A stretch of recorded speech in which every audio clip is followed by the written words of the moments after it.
ദൈവനാമം വാഴ്ത്തപ്പെടുമാറാകട്ടെ. എന്നെ കേൾക്കുന്ന എല്ലാ സഹോദരിമാർക്കും കർത്താവായ യേശുക്രിസ്തുവിൻ്റെ നാമത്തിൽ എൻ്റെ സ്നേഹവന്ദനം. ഇന്ന് ശൂന്യങ്കാരത്തെക്കുറിച്ച് ചിന്തിക്കുന്ന വിഷയം ആശ്രയവും അനുസരണവും, ട്രസ്റ്റ് ആൻഡ് ഒബേ. ശൂന്യങ്കാരത്തി ദൈവത്തിൽ പൂർണ്ണമായി ആശ്രയിക്കുകയും അനുസരിക്കുകയും ചെയ്യുന്നു. അതിന് പ്രതിഫലമായി ദൈവം അവളെ വളരെയധികം അനുഗ്രഹിക്കുന്നു. നമ്മൾ ദൈവത്തിൽ ആശ്രയിച്ച് ദൈവത്തെ അനുസരിച്ച് ജീവിക്കുമ്പോൾ നമ്മൾക്ക് ലഭിക്കുന്ന അനുഗ്രഹം വളരെയാണ്.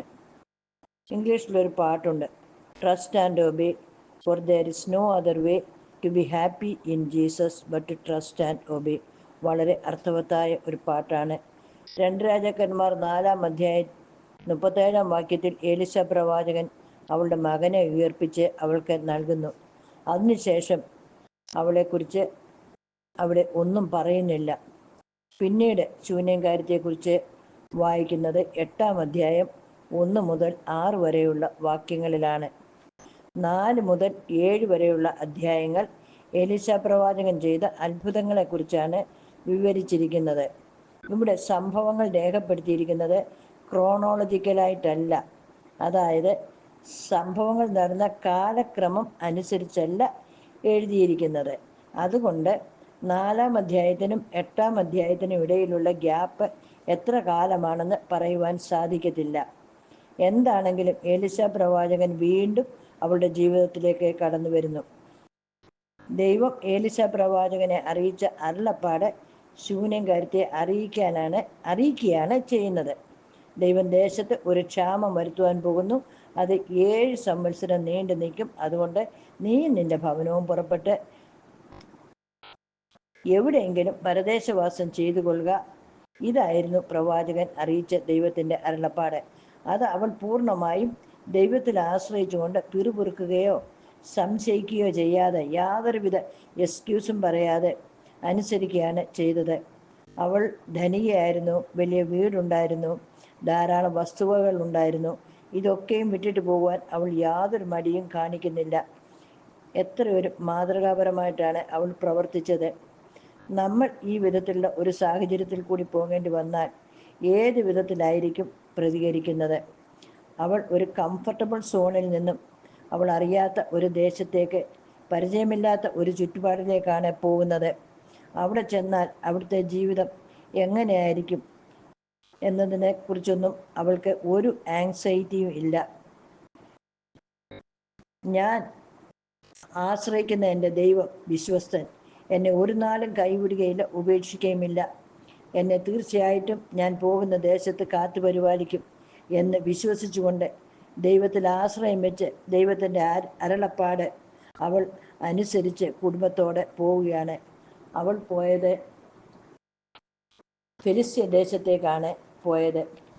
അവിടെ അവൾ 7 സംവത്സരം പരദേശവാസം ചെയ്യുന്നു. ഈ 7 വർഷ ക്ഷാമം ദൈവവചനത്തിൽ 2 ഭാഗങ്ങളിലാണ് കാണുന്നത്. ഒന്ന് യോസേഫിൻ്റെ കാലത്ത് ഈജിപ്തിലും, രണ്ടാമത്തേത് ശൂന്യങ്കാരത്തിൻ്റെ കാലത്ത് ഇസ്രായേലിലും. അല്ലാതെയും ക്ഷാമത്തെക്കുറിച്ച് പറയുന്നുണ്ട്. ക്ഷാമമുണ്ടായപ്പോൾ അബ്രഹാം മിസ്രൈമിലും ഇസ്ഹാക്ക് ഗെരാറിലും പോകുന്നു. നവോമിയും കുടുംബവും മോവാബ് ദേശത്തേക്ക് പോകുന്നു. എന്നാൽ ഇതൊന്നും 7 വർഷക്കാലം നീണ്ടു നിന്നതായിട്ട് പറയുന്നില്ല. കൂടാതെ ക്ഷാമം ഉണ്ടായപ്പോൾ ഇവിടം വിട്ടു പോക എന്ന് ശൂന്യങ്കാരത്തിയോട് മാത്രമാണ് ദൈവം അരുളി ചെയ്യുന്നത്. 7 വർഷം അവൾ ഫിലിസ്ത്യ ദേശത്ത് ജീവിക്കുന്നു. അതിനുശേഷം എലീശ പ്രവാചകന്റെ വാക്ക് പോലെ അവൾ ശൂനേമിലേക്ക് മടങ്ങി വരുന്നു.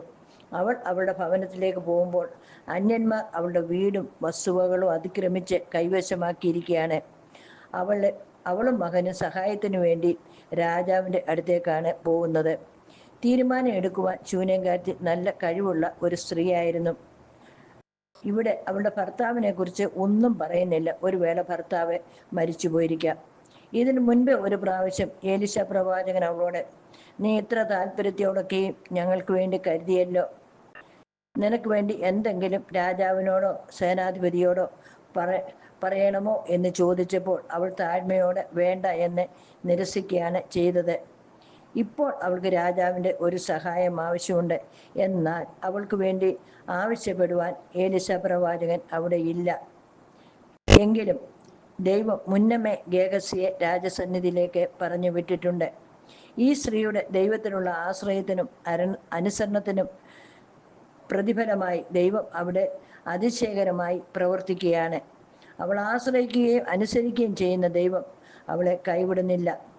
ദൈവം തന്നെ സ്നേഹിക്കുന്നവർക്ക് വേണ്ടി ഒരുക്കിയിരിക്കുന്നത് കണ്ണ് കണ്ടിട്ടില്ല, ചെവി കേട്ടിട്ടില്ല, ഒരു മനുഷ്യൻ്റെയും ഹൃദയത്തിൽ തോന്നിയിട്ടുമില്ല. 1 കൊരിന്ത്യർ 2-ാം അധ്യായം 9-ാം വാക്യത്തിൽ വായിക്കുന്നുണ്ടല്ലോ. അവിടെ ദൈവ ഗേഹസിയെ അവൾക്ക് വേണ്ടി രാജസന്നിധിയിൽ ഒരുക്കി നിർത്തിയിട്ടുണ്ട്. ഇവിടെ വേറൊരു ദൈവീയ ഇടപെടൽ കൂടെ നമുക്ക് കാണാം. രാജാവ് ഗേഹസിയോട് എലിശ പ്രവാചകൻ ചെയ്ത വൻ പ്രവൃത്തികളൊക്കെയും വിവരിക്കുവാൻ ആവശ്യപ്പെടുന്നു. ദൈവം ജോരാം രാജാവിൻ്റെ ഹൃദയത്തെയും കാതുകളെയും അത് കേൾക്കുവാൻ ഒരുക്കുകയാണ്. എന്തോ ഒരു ദൈവിക ഇടപെടൽ. ഗേഹസി എലിശ പ്രവാചകൻ ശൂന്യകാരത്തിൻ്റെ മകനെ ജീവിപ്പിച്ച വിവരം വിവരിക്കുമ്പോഴാണ് ശൂന്യകാരത്തിയും മകനും സങ്കടം ബോധിപ്പിക്കാൻ രാജസന്നിധിയിൽ എത്തുന്നത്. ഇത് ഒരു കോയിൻസിഡൻസ് അല്ല, യാദൃച്ഛികമായി നടന്നതുമല്ല, ദൈവത്തിൻ്റെ വഴിയാണ്. അപ്പോൾ ഗേഹസി, യജമാനനെ, ഇവൾ തന്നെ ആ സ്ത്രീ, ജീവിപ്പിച്ചു കൊടുത്ത മകൻ ഇവൻ തന്നെ എന്ന് പറയുന്നു. രാജാവ് ശരി തന്നെയോ എന്ന് അവളോട് ചോദിച്ചപ്പോൾ അവളും അത് വിവരിച്ചു പറയുന്നു.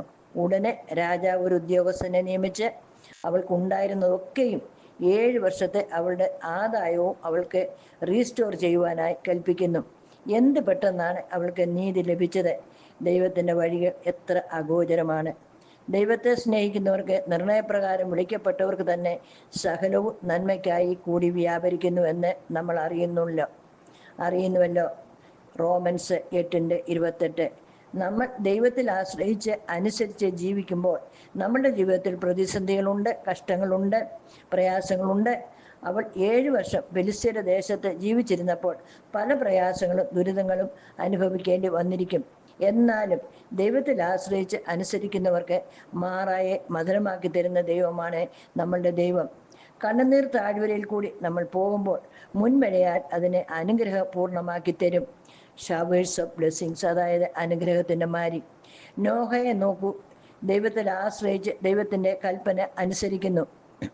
നോഹയോട് ദൈവം കൽപ്പിക്കുന്നു, ഒരു പെട്ടകം ഉണ്ടാക്കുക, ഞാൻ ഭൂമിയിൽ വലിയ മഴ വരുത്തി ജലപ്രളയം വരുത്തുവാൻ പോകുന്നുവെന്ന്. അതിനു മുൻപേ ഭൂമിയിൽ മഴയില്ല, നോഹ മഴ എന്തെന്ന് അറിയുന്നതുമില്ല.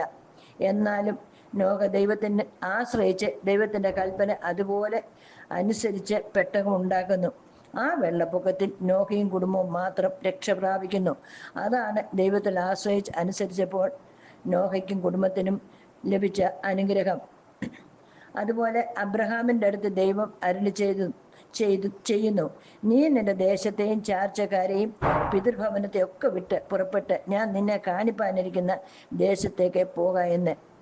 യഹോവ തന്നോട് കൽപ്പിച്ചതുപോലെ സംശയിക്കാതെ, ചോദ്യം ചെയ്യാതെ അബ്രഹാം ദൈവത്തിൽ ആശ്രയിച്ച് ദൈവത്തെ അനുസരിച്ച് എല്ലാം വിട്ട് പുറപ്പെടുകയാണ് ചെയ്തത്. അതിനുള്ള അനുഗ്രഹവും അബ്രഹാമിന് ലഭിക്കുന്നു. അബ്രഹാമിനെ വിശ്വാസികളുടെ പിതാവ് എന്നറിയപ്പെടുന്നു, ദൈവത്തിൻ്റെ സ്നേഹിതൻ എന്നും അറിയപ്പെടുന്നു. കൂടാതെ അബ്രഹാമിൽ കൂടി ഭൂമിയിലെ സകല വംശങ്ങളും അനുഗ്രഹിക്കപ്പെടുമെന്ന് ദൈവം വാഗ്ദത്തം ചെയ്യുന്നു.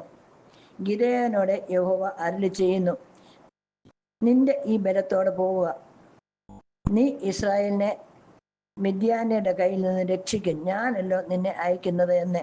ഗിദെയോൻ ദൈവത്തിൽ ആശ്രയിച്ച് ദൈവത്തിൻ്റെ അരുളപ്പാടനുസരിച്ച് പോകുന്നു. ചുരുക്കം പേരെ കൊണ്ട് ഇസ്രായേലിനെ മിദ്യാന്യരുടെ കയ്യിൽ നിന്ന് രക്ഷിക്കുന്നു. യോശുവയോട് യഹോവ കൽപ്പിക്കുന്നു, ഇസ്രായേൽ മക്കൾ എരിഹോ പട്ടണത്തെ 6 ദിവസം 6 പ്രാവശ്യവും 7-ാം ദിവസം 7 പ്രാവശ്യവും ചുറ്റി നടന്ന് പുരോഹിതന്മാർ കാഹളം ഊതി ആർപ്പിടുവാൻ പറയുക എന്ന്. യോശുവ യഹോവയിൽ ആശ്രയിച്ച് യഹോവയുടെ കൽപ്പന അനുസരിക്കുന്നു. എന്താണ് അവിടെ സംഭവിച്ചത്? 7-ാം ദിവസം പട്ടണം അതിൽ ഇടിഞ്ഞു വീഴുകയാണ് ചെയ്യുന്നത്.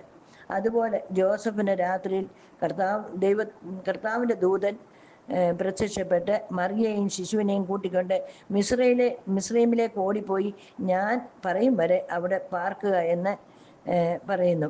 ജോസഫ് രണ്ടാമത് ഒന്ന് ചിന്തിക്കാതെ കർത്താവിൻ്റെ കർത്താവിൽ ആശ്രയിച്ച് ദൂതന്റെ വാക്കനുസരിച്ച് പുറപ്പെടുകയാണ് ചെയ്യുന്നത്. ദൈവത്തിൽ ആശ്രയിച്ച് അനുസരിക്കുന്നവരെ ദൈവം വളരെയധികം അനുഗ്രഹിക്കും. അവരോടുകൂടി ഇരുന്ന് വഴി നടത്തും. ഒരു നാളും കൈവിടുകയും ഉപേക്ഷിക്കുകയുമില്ല. ശൂന്യംകാരത്തിക്ക് അവളുടെ ഭവനവും അവളുടെ വസ്തുവകളെല്ലാം തിരികെ ലഭിച്ചതിന് ശേഷം അവളെക്കുറിച്ച് ദൈവവചനത്തിൽ ഒന്നും തന്നെ പറയുന്നില്ല. ഇവിടെ ശൂന്യംകാരത്തി വളരെ അനുഗ്രഹിക്കപ്പെട്ട ഒരു സ്ത്രീയായിരുന്നു. വളരെ ധനിയായിരുന്നെങ്കിലും വളരെ മാതൃകാപരമായി താഴ്മയോടെ നന്ദിയുള്ളവളായി ജീവിച്ച് ദൈവത്തെ സ്നേഹിച്ച് വിശ്വസിച്ച് പ്രത്യാശയോടെ ദൈവത്തിൽ ആശ്രയിച്ച് അനുസരിച്ച് അനേക സൽഗുണങ്ങളുള്ള ധാരാളം സൽക്രിയകൾ ചെയ്തു പോന്ന ഒരു സ്ത്രീയായിരുന്നു ഈ ശൂന്യംകാരത്തി. സദൃശവാക്യം 31-ാം അധ്യായത്തിൽ പറയുന്ന ഉത്തമ സ്ത്രീയുമായി വളരെ സാമ്യമുണ്ട് ഈ സ്ത്രീക്ക്. ഈ ശൂന്യംകാരത്തി നമ്മുടെ ജീവിതത്തിൽ ഒരു മാതൃകയായിരിക്കട്ടെ. ഇതോടെ ശൂന്യംകാരത്തിയുടെ ക്യാരക്ടർ സ്റ്റഡി അവസാനിക്കുകയാണ്. എനിക്ക് ഈ വിധത്തിൽ ശൂന്യംകാരത്തെക്കുറിച്ച് ഒരു ക്യാരക്ടർ സ്റ്റഡി ചെയ്യുവാൻ എന്നെ ബലപ്പെടുത്തി എനിക്ക് ആലോചന പറഞ്ഞു തന്ന എൻ്റെ ദൈവത്തെ ഞാൻ മഹത്വപ്പെടുത്തുന്നു, നന്ദി പറയുന്നു. എനിക്ക് വേണ്ടി പ്രാർത്ഥിക്കുകയും എന്നെ പ്രോത്സാഹിപ്പിക്കുകയും ചെയ്ത എല്ലാ സഹോദരിമാർക്കും എൻ്റെ നന്ദിയും സ്നേഹവും അറിയിക്കുന്നു.